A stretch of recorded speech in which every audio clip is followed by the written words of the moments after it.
25শে November Darjeeling মেলে সুরভারতী সঙ্গীত কলাকেন্দ্র আয়োজন করেছিল আর্ট ওয়ার্কশপ 2025। ভারতের বিভিন্ন প্রান্ত থেকে শিল্পীরা এসেছিলেন। প্রত্যেকেই ক্যানভাসে ফুটিয়ে তুলছিলেন হিমালয়ের সৌন্দর্য। শুধু আর্টিস্ট আর আর্ট লাভিং মানুষ নয়, স্থানীয় ভিভিআইপিরাও গাড়ি চালিয়ে এসেছিলেন এই আর্ট ওয়ার্কশপ খতিয়ে দেখতে। সুরভারতীর কর্ণধার ও আমার বন্ধু অরিজিৎ বলল, ঝিলাম, প্লিজ আর্টিস্টদের বিরক্ত করো না। এরপর আমি একজন আর্টিস্টকে বললাম, দাদা, জল রঙে আঁকতে বলাটাকে এমন সিরিয়াসলি নিলেন যে রং না দিয়ে জল দিয়ে আঁকছেন। আর্টিস্ট বললেন, কথা দিচ্ছি আপনার চ্যানেল আমি সাবস্ক্রাইব করে দেবো, আপনি প্লিজ এখন চলে যান। এরপর আরেক শিল্পীকে দেখলাম আঙুল দিয়ে রং করছেন।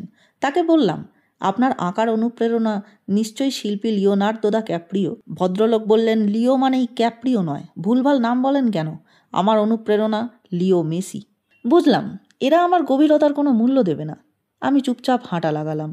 কয়েকজন বৌদ্ধ লামা বসে আছেন দেখে তাদের বললাম, আচ্ছা, আপনাদের সঙ্গে আমি যদি 1 ঘন্টা হাঁটি, তাকে কি লামা হাঁটা বলা যাবে? ওরা সম্ভবত আমায় মনে মনে পালি ভাষায় কটু কথা বলছিলেন। কথা না বাড়িয়ে আমি আর্ট ওয়ার্কশপে এই মাস্টার পিসটা এঁকে এলাম। তারপর হাঁটা লাগালাম আমার হোটেলের পথে। চ্যানেলটা প্লিজ সাবস্ক্রাইব করে দেবেন।